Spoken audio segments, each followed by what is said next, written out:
Yeah, I think it does make him more dangerous. He's got to get a win out of this somehow, or his oligarchs are going to take him down.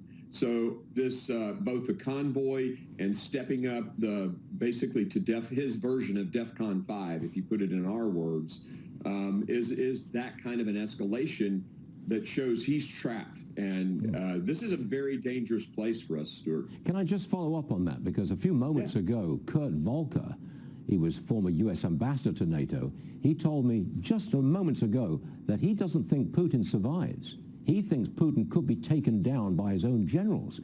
That's kind of extreme stuff. You want to flesh this out for us? Absolutely. I'm in communications with senior leaders in Ukraine via text and some of the apps, and they now see an opportunity that if they continue to resist and hold on a little longer and the price gets a little bit more body bags. And right now, when they texted me last night, 4,500 Russians had been killed or wounded, 15 tanks, 30 armored personnel carriers, about 30 aircraft. This is costing Putin far more than he ever imagined. And so they're now hoping they can hold out long enough for the Russians themselves to do regime change. Well, you're a military guy. How long can they hold out for? I mean, we've got this huge tank, this column of armor approaching Kiev. I mean, if they were engaged in urban warfare, like the way they're engaging in it in Kharkiv, then Kiev is demolished. What will be Putin standing after that? Well, clearly, he's already got a horrible standing throughout the West. Now, I'm not sure how Xi Jinping is taking this carpet bombing method, but that's an important piece of this. India is another very important piece of this, and I think we're starting to see, and I follow several of their leaders, the tone on their Facebook is turning.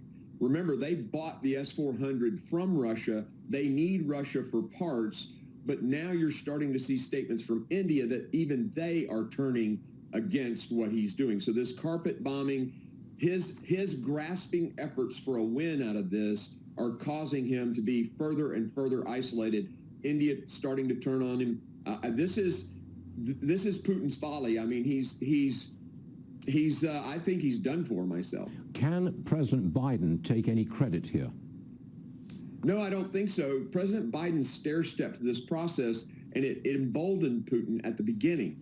We could have been definitive, decisive from the beginning, and perhaps even stopped it from happening. So I almost blame Biden. His initial words were great, the rhetoric. I told him, hey, they're getting this one right, even Blinken's comments. And then they executed just in a half measures.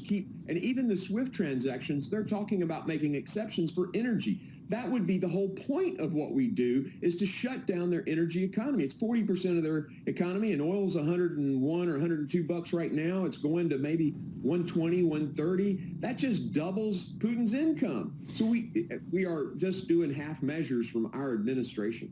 Congressman Mark Green, thank you for being with us this morning, sir. We appreciate it. Thanks.